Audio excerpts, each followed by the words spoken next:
Meus irmãos, boa noite, graça e paz.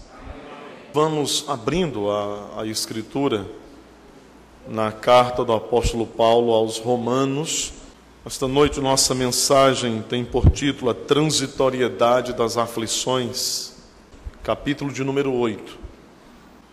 Porque para mim tenho por certo que os sofrimentos do tempo presente não podem ser comparados com a glória a ser revelada em nós. Romanos 8:19. A ardente expectativa da criação aguarda a revelação dos filhos de Deus, pois a criação está sujeita à vaidade não voluntariamente, mas por causa daquele que a sujeitou, na esperança de que a própria criação será redimida do cativeiro da corrupção para a liberdade da glória dos filhos de Deus. Porque sabemos que toda a criação a um só tempo geme e suporta angústias até agora. E não somente ela, mas também nós que temos as primícias do Espírito, igualmente gememos em nosso íntimo, aguardando a adoção de filhos, a redenção do nosso corpo. Porque na esperança fomos salvos. Ora, esperança que se vê não é esperança, pois o que alguém vê como espera. Mas se esperamos o que não vemos, com paciência o aguardamos. Amém. Nós vivemos num mundo de muitas belezas. Isto é um fato. Vivemos num mundo de tantas cores, formas múltiplas, de sons diversos. Mas certamente nós vivemos num mundo de muitas aflições, de diversas aflições. E quando pensamos nisto, muitas coisas nos podem vir à mente. Mas como nós não temos muito tempo para muitas coisas, precisamos no pouco tempo nos ater a algumas delas. Nos últimos meses, nos tem chamado a atenção a guerra na Síria. Não bastasse a guerra impiedosa que destrói casas, escolas, hospitais, cidades inteiras, bairros completos, que lança ao léu famílias inteiras, pais, filhos, forçando-os a peregrinarem em busca de um lugar que lhes possa oferecer a mínima segurança para eles e para os seus filhos, um lugar onde possam se assentar à mesa, comer, sem estarem aflitos e afligidos de alma pelo pavor, pela possibilidade de que a qualquer momento uma bomba, um míssil caia sobre as suas cabeças.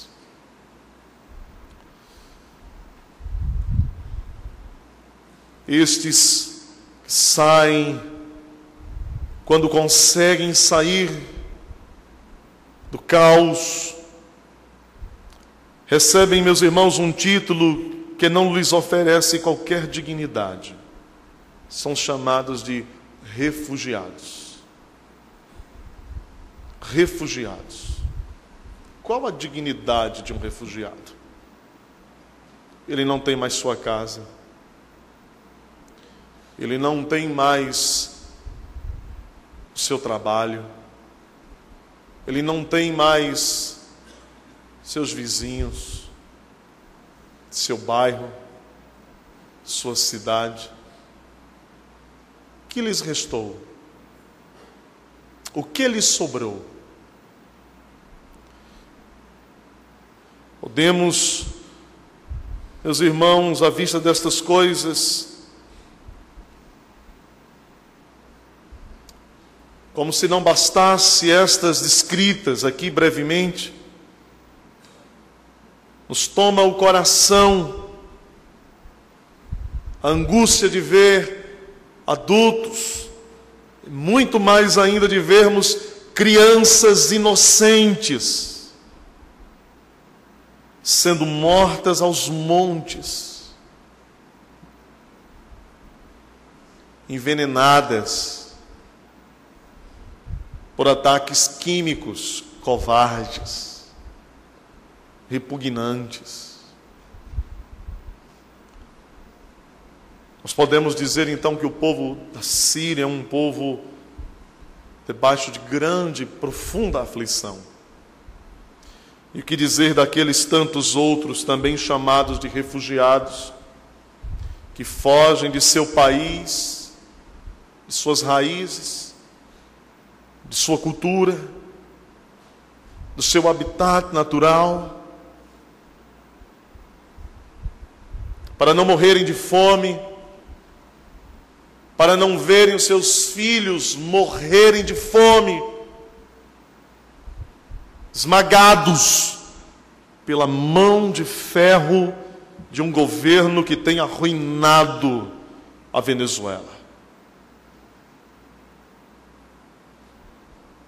Este também é um povo em grande aflição. São tantos, meus irmãos, os exemplos que nos faltaria tempo necessário para nos referir a cada um deles e a cada uma de suas aflições, precisamente, que pulsam em todas as partes deste mundo, em todos os cantos deste planeta. Aflições provocadas por políticas governamentais simplesmente desumanas. Aflições provocadas pela ausência, pela inexistência de simpatia pela vida humana. Aflições causadas pela ambição dos homens, pelo poder temporal dos homens, pela vingança dos homens. Aflições como resultado da fé em Deus. Pessoas estão sofrendo aflições porque creem em Deus, porque confessam Jesus como Senhor e Salvador de suas vidas. São tantas as aflições que, não fosse a esperança proposta por Deus a nós, talvez nós viéssemos a desmaiar, desanimados de toda a vida. O apóstolo Paulo escreveu uma das mais preciosas cartas que nós temos em mãos, a carta aos Romanos. E nesta carta, Paulo escreveu um dos capítulos mais belos de toda ela. E um dos mais belos de todas as suas epístolas escritas. Romanos capítulo 8, meus irmãos, é possuidor de um conteúdo teológico simplesmente fantástico e empolgante. Ele vem logo depois do capítulo 6 e 7, lógico. E o que tratam os capítulos 6 e 7? Tratam com respeito ao pecado. Tratam a respeito de como o pecado agia poderosamente em nós, nos movendo a fazer aquilo que desagrada a Deus, sem qualquer dificuldade, nos inclinando a muitas paixões,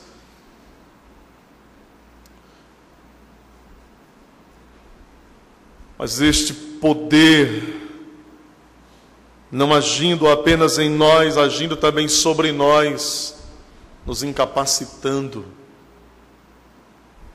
de que por nós mesmos pudéssemos agradar a Deus, Porque o homem não pode, por si mesmo, satisfazer a Deus. Ele não pode.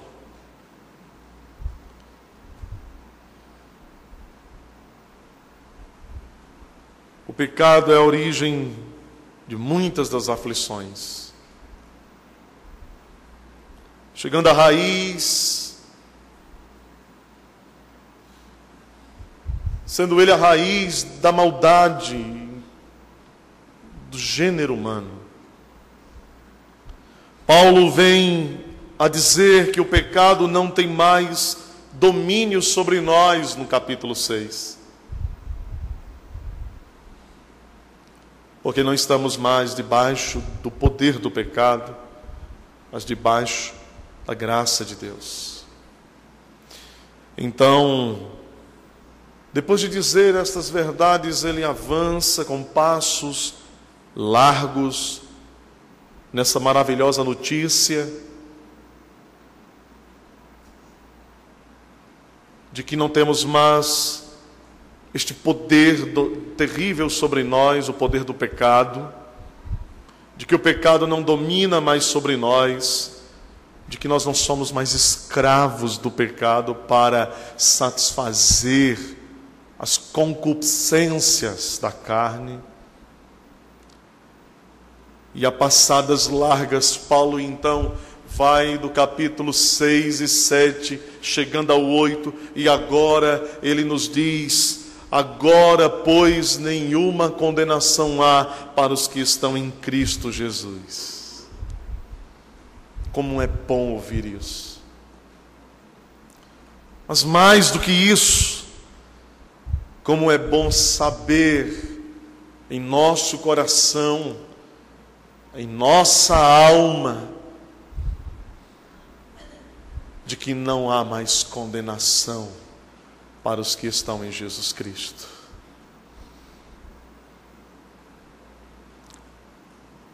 Aqui, meus irmãos, o apóstolo nos dá a segurança da nossa alma. Ela está ancorada nesta verdade.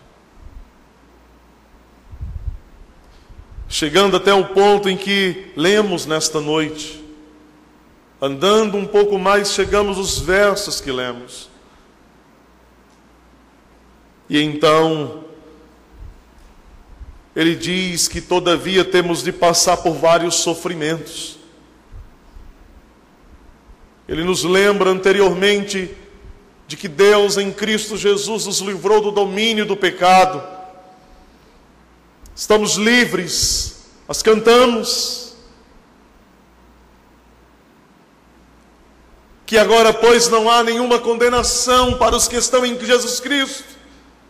Todavia, ele diz, precisamente no texto que lemos, apesar disso, meus irmãos,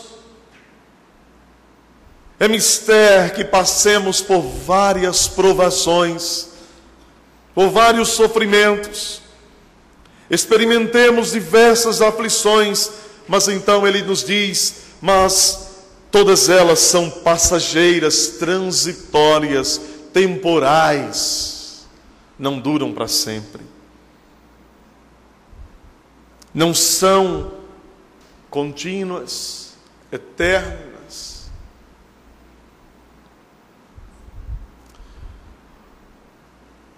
Reverendo William Bird, ele escreve as seguintes palavras quando ele pensa sobre as aflições. Ele pensava nas aflições como uma espécie de escuridão. Ele chama essa escuridão de trevas. Escutem que palavras interessantes o William escreveu. Ele diz: se as trevas que envolvem um homem são do tipo que, apesar da escuridão, ainda se podem ver alguns raios de luz, então estas trevas são as trevas de uma nuvem, e não as trevas, a escuridão de uma noite. Ora, isto sempre acontece com o povo de Deus. De onde William extraiu isso? O que o levou à convicção de que o povo de Deus sempre é alcançado pelas trevas, pela escuridão das aflições? Se não da palavra de Deus que nos diz exatamente isso. Então ele diz, eles passam por aflições, por tentações ou desertos, mas antes que venha o grande livramento, o livramento final, eles são alvos, eles são alcançados por algumas providências divinas, providências especiais. E em meio às suas aflições, eles experimentam momentos de luz, algumas aberturas nestas nuvens. Portanto, no meio de tudo isso, eles podem afirmar, William diz, os crentes em Cristo, os que estão em Cristo,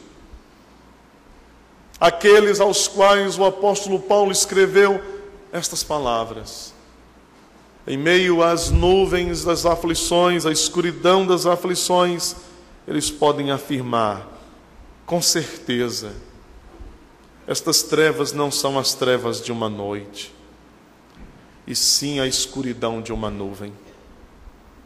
Os crentes em Cristo podem dizer, em meio à escuridão de suas aflições, é apenas uma nuvem, logo passará.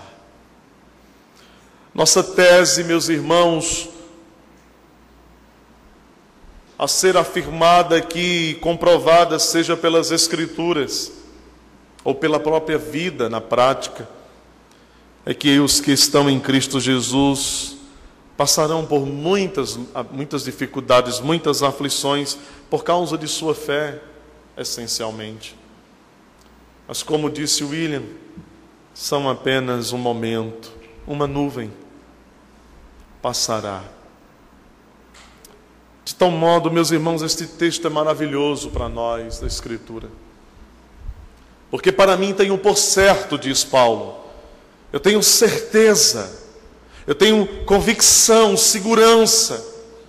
Para mim, pois, tenho por certo que os sofrimentos do tempo presente, que as aflições de agora, que as nuvens que nos trazem alguma treva, alguma escuridão agora, não podem ser comparadas com a glória a ser revelada em nós.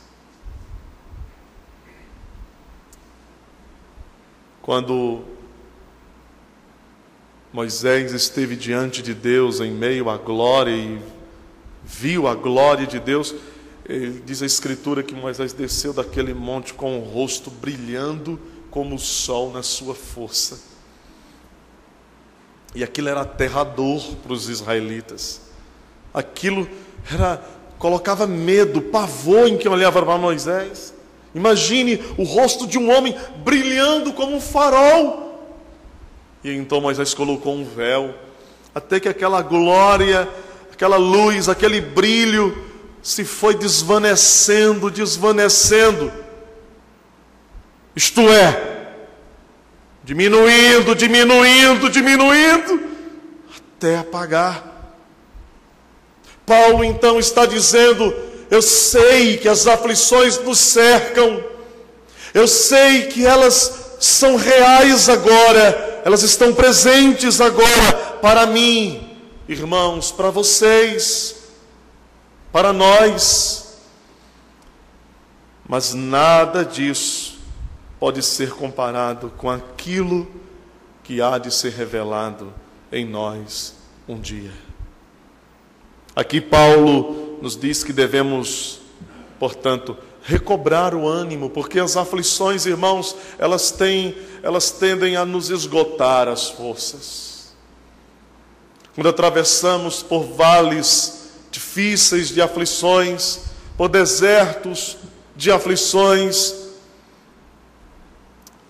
como elas têm o poder de nos esmorecer, de nos enfraquecer o ânimo, de nos desanimar, nos fazer sentirmos-nos cansados, exaustos. quase sem forças. Lembrem-se de quando Elias procurava escapar da morte, procurava escapar a sua vida da fúria de uma mulher terrível, malévola, a rainha que o queria morto, Jezabel. Elias está fugindo, escapando, mas chega um ponto que ele está tão esmorecido, tão cansado, tão enfraquecido em suas forças internas. A única coisa que pode contemplar é o fim da própria vida.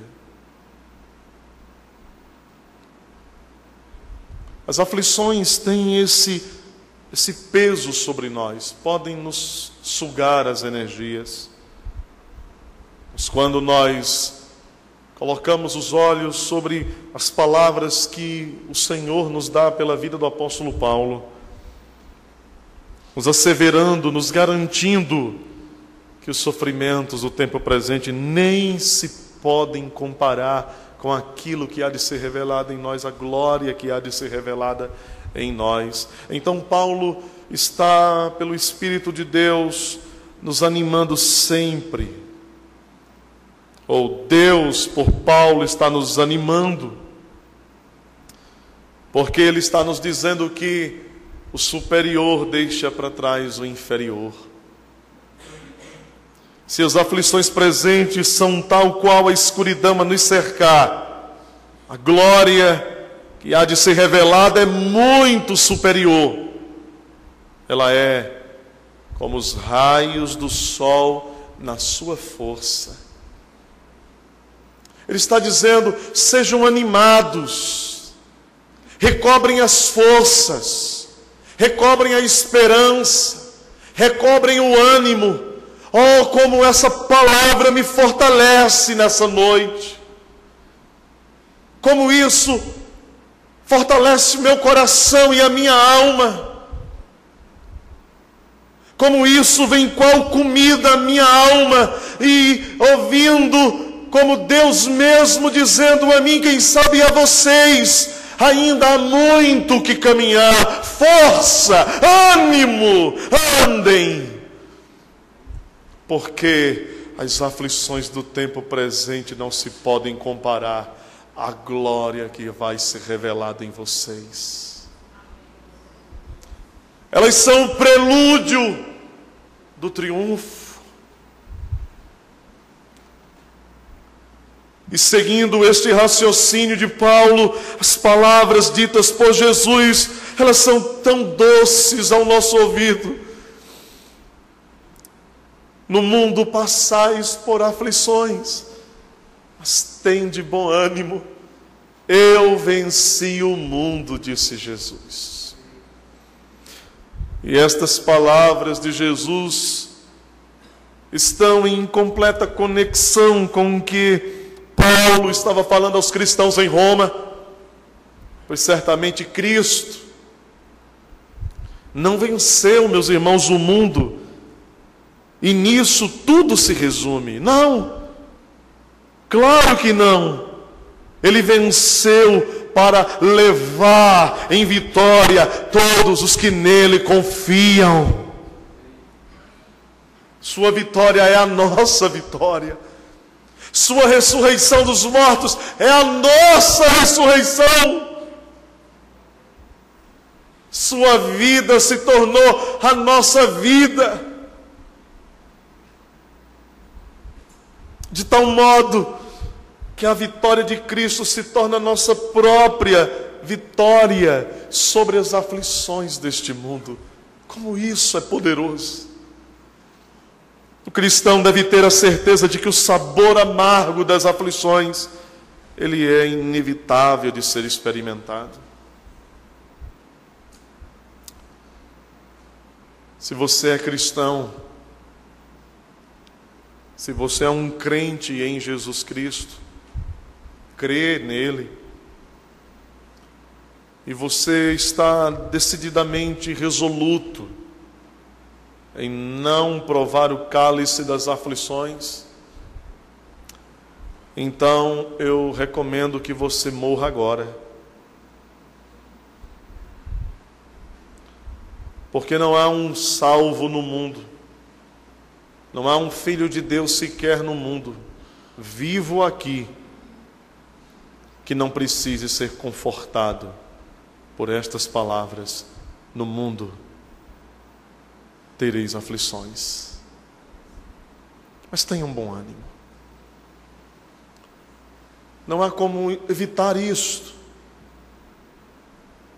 Se todos os homens, indistintamente, pelo estado em que eles se encontram, pelo fato de serem seres humanos, se cada um deles e se todos eles, indistintamente, devem experimentar muitas aflições, visto, meus irmãos, que a humanidade está sob o pecado, em queda, em depravação, certamente podemos afirmar com precisão plena de que aqueles que creem em Deus e estão em Jesus Cristo hão de passar por muito maiores e mais variadas aflições no tempo que se chama hoje, no tempo que se chama amanhã, enquanto viverem sobre esta terra.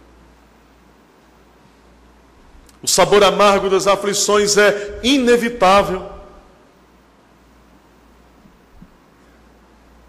E nós devemos saber disso. Quando você chegou a este lugar de culto, a esta casa, você que nos visita, você viu algumas coisas.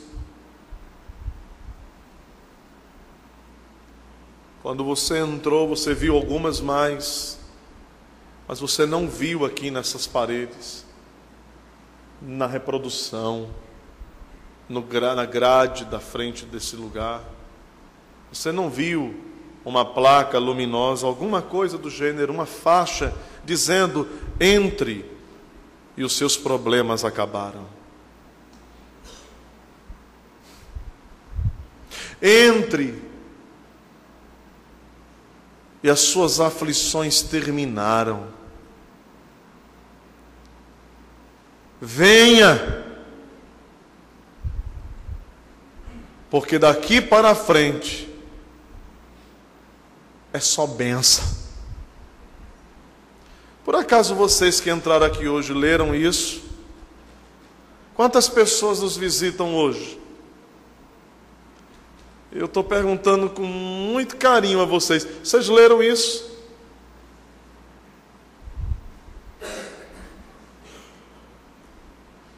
Vocês não leram, nunca vão ler. Porque vocês não precisam de ilusões. Vocês precisam do real. Vocês não precisam de fantasias gospel, evangélica. Vocês precisam do Evangelho. Vocês não precisam de promessas vazias, humanas. Vocês precisam das promessas de Deus. Todos nós, vocês e nós que aqui estamos, precisamos saber que enquanto cristãos neste mundo é inevitável passarmos por muitas diversas aflições. Saibam disso. É tão curioso isso. Se você ainda não é um crente em Jesus, e você talvez está meio balançado em se tornar um crente em Jesus, pensando assim: rapaz, se eu virar crente, acabam meus problemas. Desculpe lhe dizer, vão piorar. Se prepare, porque vão piorar. Eu não tenho menos problema do que tinha antes. Desafio aqui o crente que pode dizer que hoje tem menos aflições do que o que já viveu.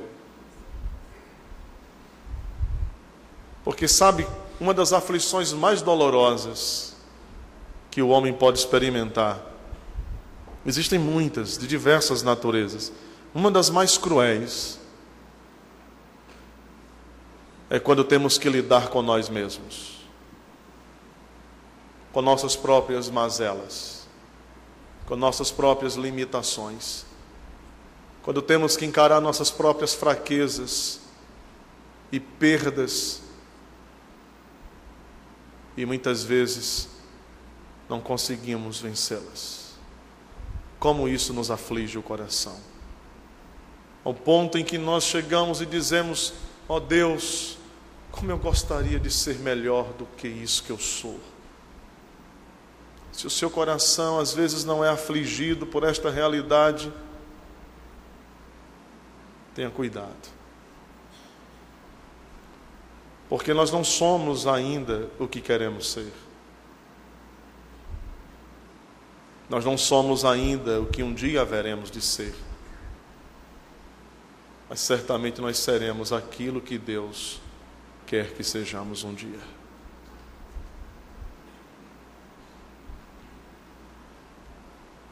Elas vêm, as aflições nos cercam, elas nos alcançam. Precisamos saber disso, para que, sabendo disso, nenhum de nós seja conduzido enganadamente pela falsa segurança de que já nos achamos livres das dores, das angústias e das terríveis aflições que podem nos alcançar. Lembrem-se, meus irmãos, das palavras de nosso Senhor Jesus Cristo, no Evangelho de João, no capítulo 14 e versículo 27. Ele disse: deixo-vos a minha paz, deixo-vos a minha paz vos dou. Não vos-la dou como o mundo a dá, não se turbe o vosso coração, nem se atemorize. Esta era uma grande certeza para o apóstolo. Quando lemos da aflição, meus irmãos, aqui Estevão, um primeiro mártir da igreja, diácono da igreja, um jovem servo de Deus. Quando lemos nas páginas do livro de Atos dos Apóstolos acerca de Estevão submetido àquela aflição, nós sabemos que seu coração estava tomado desta certeza que Paulo tinha também. A certeza de que os sofrimentos presentes são inferiores à glória que haveremos de receber. Estevão sabia disso, possuía esta certeza em seu coração, ao ponto em que, prestes a ser apedrejado publicamente, ele não se atemorizou, mas dizia: em tuas mãos, Senhor Jesus, entrego o meu espírito. Ele não está dizendo: me livra, Senhor. Ele está dizendo: em tuas mãos eu entrego o meu espírito. Quando tomamos, meus irmãos, conhecimento das várias aflições a que os mártires do cristianismo nos primeiros séculos foram submetidos,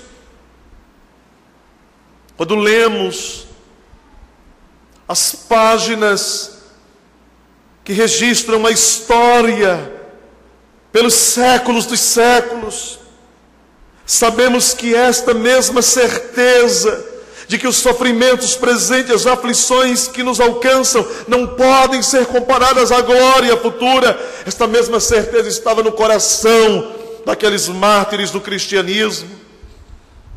A certeza de que aqueles sofrimentos aos quais eram submetidos em nada se comparava à glória a ser recebida, e era exatamente por causa desta certeza em seu coração, por causa dessa convicção em seus corações, que eles não esperavam as feras virem devorá-los.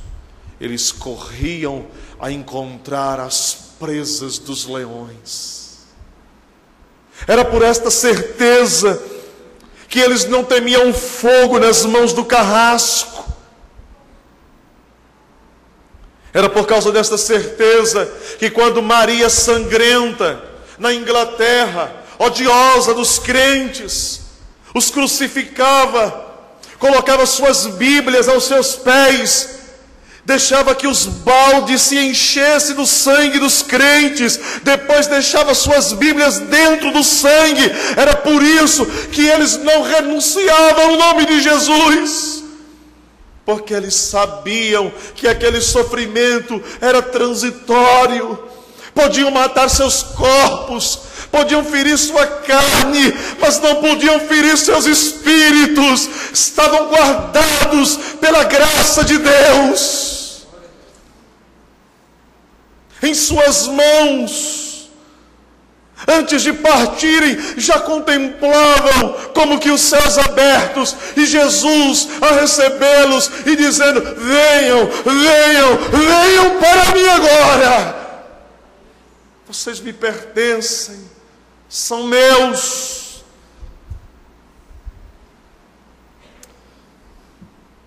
Eles sabiam que as trevas que os cercavam era passageira, porque o sol da justiça estava brilhando acima de suas cabeças. Jesus, o sol da justiça. Sabemos, irmãos, que nenhum cristão está livre das aflições temporais. Por outro lado, cada um de nós deve possuir uma expectativa muito superior, se sabemos que as aflições nos alcançam. As dores, as doenças, as perdas, os ataques, se sabemos disso.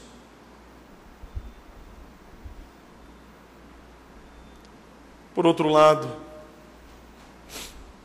nós devemos possuir, em contrapartida, uma expectativa muito maior,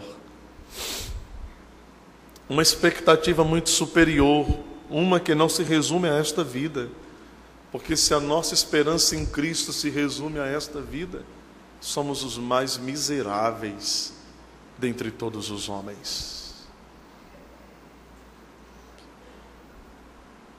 Temos uma expectativa que se estende além desta existência terrena. Amigo que ouve o Evangelho, você que ainda não confessou com os lábios o que deveria crer em seu coração, que Jesus Cristo é o Filho de Deus, que morreu e ressuscitou dos mortos. Você que ainda não rendeu-se a Ele como Senhor e Salvador de sua vida. Você que ainda, talvez, na melhor das hipóteses, seja, quem sabe, um amigo do Evangelho. Você mesmo. Você possui esta esperança que é além desta vida? Você possui esta esperança que se estende além de sua existência terrena e temporal? Paulo salta, meus irmãos, ele passa de uma apreciação puramente voltada para nós. Ele está olhando para nós, está dizendo: nós somos afligidos, mas há uma coisa muito maior. Então ele está falando como quem olha para si e olha para a igreja. Mas agora, à medida que ele prossegue, ele salta desse olhar para o homem, e ele agora dirige a atenção dos que leem suas palavras, para que eles possam contemplar que não apenas nós, mas a própria criação de Deus está em meio à aflição. A criação se tornou sujeita por causa de Adão. Ele havia recebido naquele jardim como vice-regente, como mordomo da criação. Ele e sua esposa tinham a responsabilidade de zelar do jardim de Deus. Para quem fica pensando que trabalho é coisa do pecado, você tem que ler a Bíblia. Porque quando Deus criou o homem e o colocou no jardim, antes do pecado, Deus disse: Adão, trabalhe. Está lá na Bíblia. Eu nunca li, porque você não leu mesmo, está lá. Ele disse: cultive o jardim, zele do jardim. Você vai cuidar. Deus não criou o homem para ser sem nada a fazer, um desocupado. E o homem, quando transgrediu a vontade de Deus e tornou-se pecador, ele não apenas trouxe ruína e desgraça para si e para todos nós, ele trouxe a toda a criação. A criação tornou-se sujeita à vaidade, sujeita ao pecado. Paulo então agora está dizendo: olhem um pouco mais além, não apenas vocês, mas a própria criação de Deus. E Paulo vai fazer um uso de um recurso na sua fala, chamado de personificação. Você trata uma coisa que não é gente, como se fosse uma pessoa, para que aquilo que você está ensinando se torne, de certa forma, mais impactante e mais compreensivo aos seus leitores. Ele, de certa forma, personifica a criação, o sol, a lua, o planeta, essa criação. E então ele passa a dizer que a própria criação está em meio à aflição. Vejam as palavras do apóstolo no versículo 22. Porque sabemos que toda a criação a um só tempo geme e suporta angústias até agora. E o que Paulo tem em mente quando escreve isso é exatamente, ele está falando da criação como se ela fosse uma mulher grávida.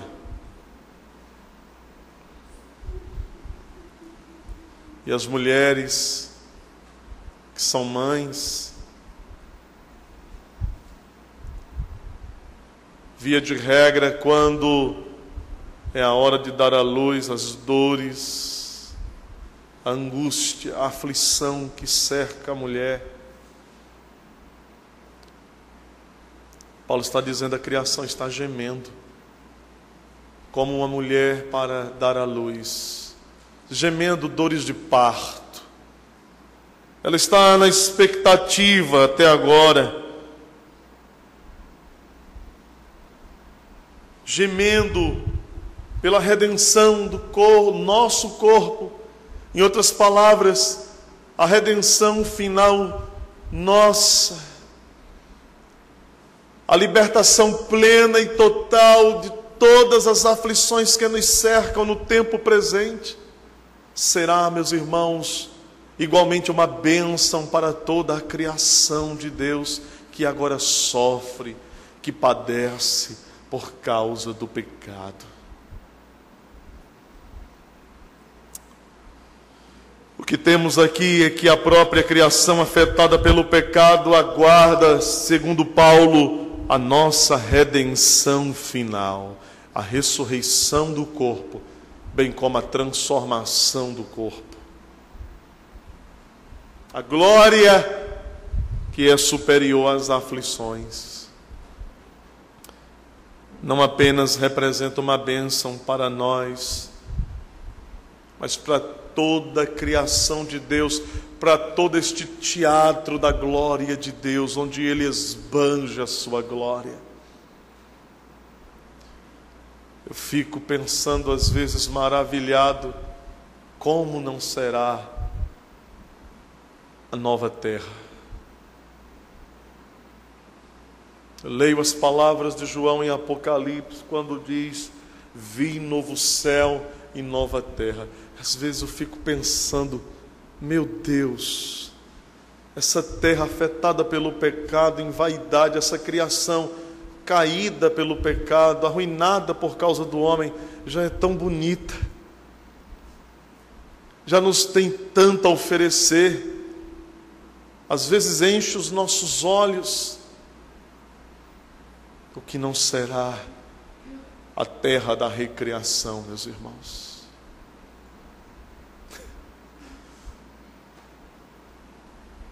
A palavra que descreve o que nós seremos e o que esta criação há de se tornar é pequena, mas é muito eficaz. Glória. Glorioso. Simplesmente glorioso. Eu quero muito ver isso. Você não? Como eu quero olhar para as minhas mãos transformadas. Como eu quero me tocar quando este corpo for revestido de glória. Eu quero me pegar.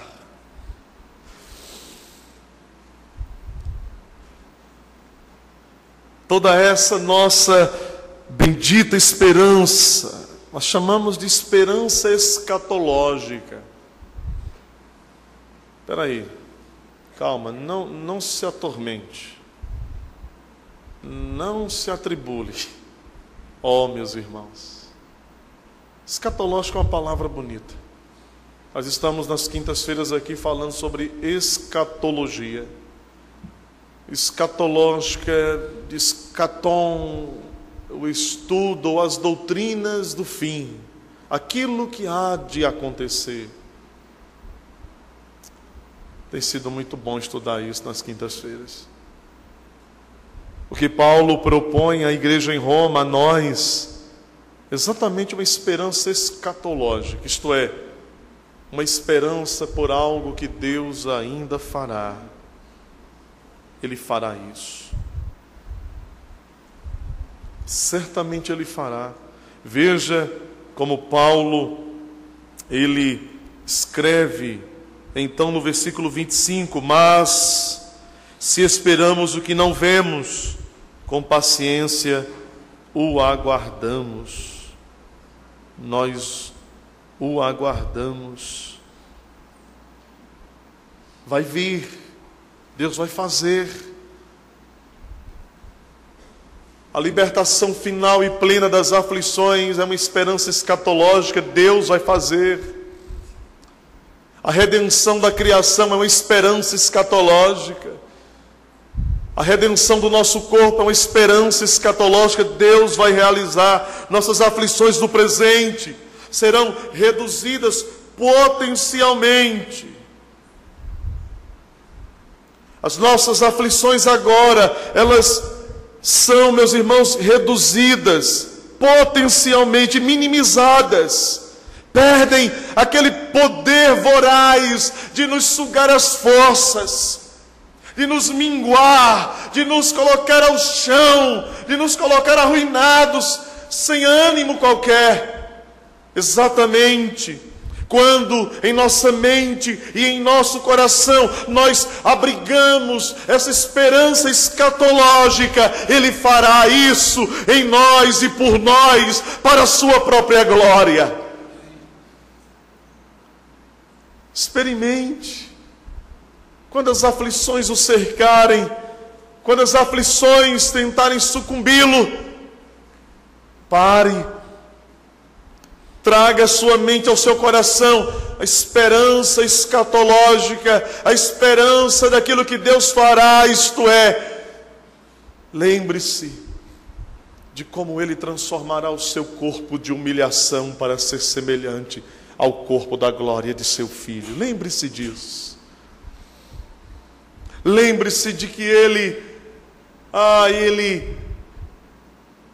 fará novo céu e nova terra. Quando você traz isso à mente, sabe?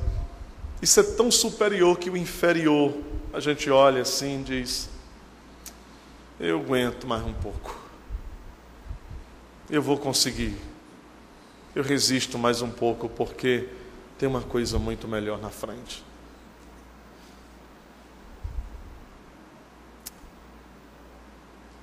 nós somos levados então à contemplação poderosa daquilo que Deus fará no futuro. Ele tomará que agora está enfraquecido pelo pecado, nosso corpo, e o fará totalmente novo, de modo que as fraquezas que hoje nos abalam tanto já não poderão nos atingir mais. Sabemos, meus irmãos, que muitas aflições a que nossos irmãos do passado foram submetidos, foram derramadas sobre eles, porque seus inimigos tinham a vantagem da fraqueza dos seus corpos. Eles feriram seus corpos com a espada. Eles trouxeram a aflição, ferindo seus corpos com fogo, afogando-os na água, ou lançando-os às feras. Nós, em nossos dias, muito embora não estejamos sendo submetidos a estas aflições da espada, do fogo, da água, das feras, todavia podemos sim e temos experimentado muitas outras aflições, igualmente na carne. As doenças, por exemplo, elas certamente nos afligem muitas vezes, mas não importa qual seja a natureza da aflição, não importa como ela se faz presente, não importa com que velocidade ela vem, não importa com que rugido ela vem, não importa, porque nós sabemos que um dia elas não poderão mais nos alcançar, porque tenho por certo que os sofrimentos do tempo presente não se podem comparar à glória que há de ser revelada em nós. Eu gostaria de concluir lembrando os irmãos as palavras do apóstolo João quando escreve o livro de Apocalipse. Capítulo 21, versos 4 e 5, João, ele confirma esta esperança de um modo excepcional para nós. Em Apocalipse, capítulo 21, versículos 4 e 5, João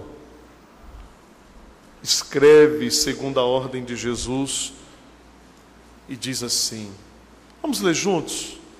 Apocalipse 21.